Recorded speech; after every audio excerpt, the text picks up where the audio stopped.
Hi, everybody. So if you're following the situation in Charlotte, I'm here with the miserable liberal Steph Zamorano, and Marc Van Landuyt joins me on the phone. If Hey, you're everybody. Hello. So if you've been following this, you know what happened. The cop shot another unarmed black guy. It's just bad apples, what have you. No, but pay no attention. Anyway, but Aaron Burnett tweeted this out. Charlotte police sergeant tells me that 70% of the people arrested last night had out-of-state ID. These are not protesters. These are criminals. Well, who said that? I looked it up. So I was like, well, who said this? Is this guy named Todd Walther. He's the spokesman for the Charlotte-Mecklenburg Fraternal Order of Police.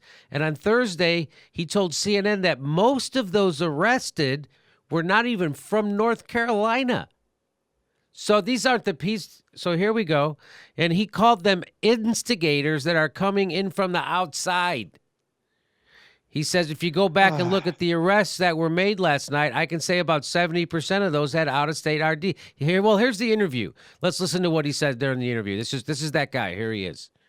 The last few nights, I've been very proud of our officers, our men and women that are out on the streets. I've been very proud of my members, the Fraternal Order of Police, and their conduct out there, how they're handling themselves. I still say that this is not Charlotte that's out here. These are outside entities that are coming in and causing these problems. These are not protesters. These are criminals. Protesters fight for a cause. They sit down and discuss it. These are protesters that commit crime. So he knows, right? He can tell the difference between someone who's protesting for a reason or just guys who are criminals who like to come down and join protests and then do criminal things. You know those guys who get on buses. God forbid you should actually talk about the issue, sir. Now Right. you're upset about the way they're going about it. You mean that they're upset? Hold on. Oh, They're out here for I'm a really different happy to purpose. hear They're that not- because I am sick and tired of hearing cops condemn police brutality. Yeah. I'm glad this guy's talking about something else. So he has a few more things to say. Protesters fight for a cause. They sit down and discuss it. These are protesters that commit crime. They're criminal. They're out here for a different purpose. They're not here to resolve issues and resolve problems. They're out here for their own good. So they're criminals. So those people protesting. See, the people in Charlotte, they don't care that another black guy got shot by these cops with his hands, and they don't care. These are just criminals. Don't pay any attention to these guys. These guys are protesting. Don't pay any attention. In fact, it leads to headlines at right-wing news websites like this. Breitbart just repeats it. Charlotte-Mecklenburg Fraternal Order of Police says 70% of arrested riders have out-of-state IDs. But guess what? So I looked into it, and it turns out of the 43 people arrested late Wednesday night and early Thursday morning, 34 of them, or almost 80%, live inside Charlotte. That's according to the Charlotte Observer.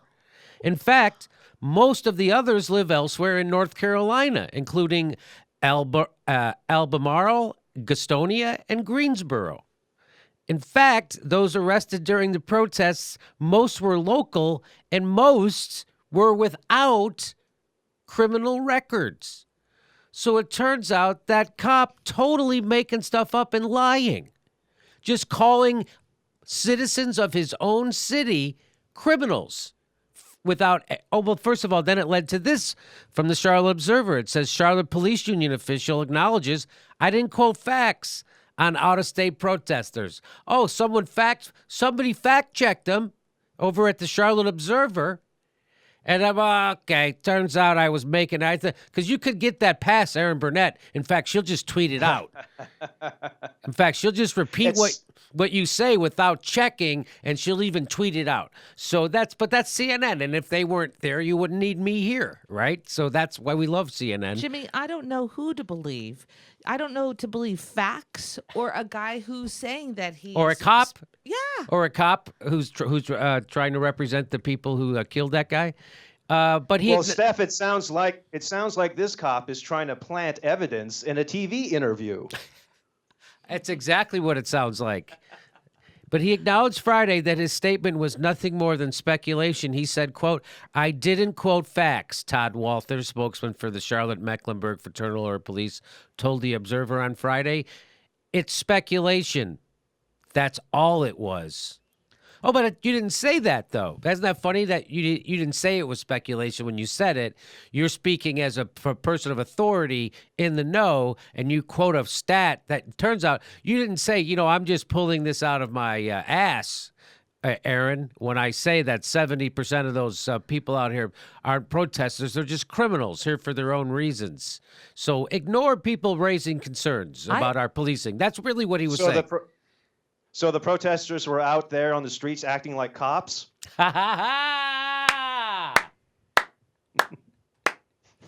So, Jimmy, I'm only speculating, but I think that gentleman only is about 30% accurate most of the time. That gentleman?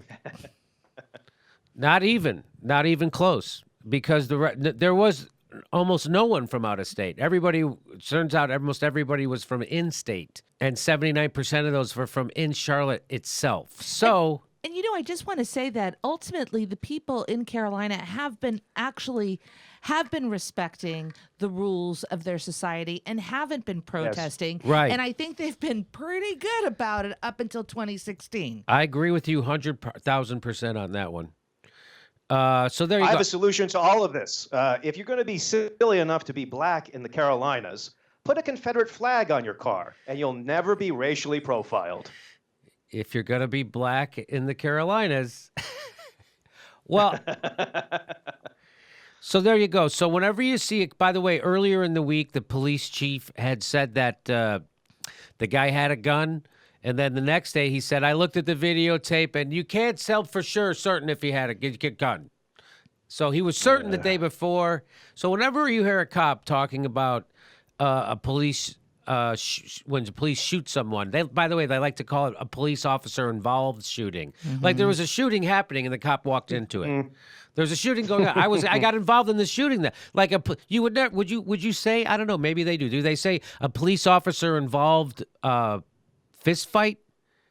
Would they say that? There was because it makes it sound like the cop pulled up to a bar or something and there was already a fist fight happening. Not that they initiated any of the violence. Not a police initiated shooting. What a better way to say it. A police initiate, because that's how they always describe it. Police officer involved shooting. So you're like, wow, I don't know. I wonder I guess there was a shootout and the cop maybe was coming around the corner and he got in the middle of it. He was involved. I know that. So that's that thing. So whenever you hear cops talking about when they shoot somebody, don't believe anything until you double check them. And that's the situation. This is where we live. We live in a 100% corrupt society where people like Barack Obama has decided that no one goes to jail if you're in a certain social class. And that social class is bankers, war criminals. Like if you're in a position to commit a war crime, unless you're a low level like Lindsay England, people like that, we pretend like you invented waterboarding and decided to do all that stuff. So anyway, this is the culture we're living in now. Abject corruption. And even the debates, which we've done, going to do another video about that.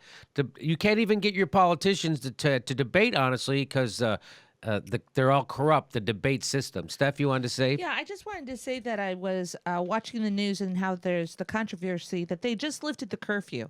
And they couldn't understand why they were doing this curfew because it sort of incensed the protesters. They were marching. The curfew did? Yes. And so they also highlighted how in New York, after that backpack exploded, that also New York, in a particularly vulnerable situation, if a bomb exploded, there was no curfew that happened in New York, right? Just to protect the citizens. But somehow a curfew was necessary when people of color were protesting against injustices.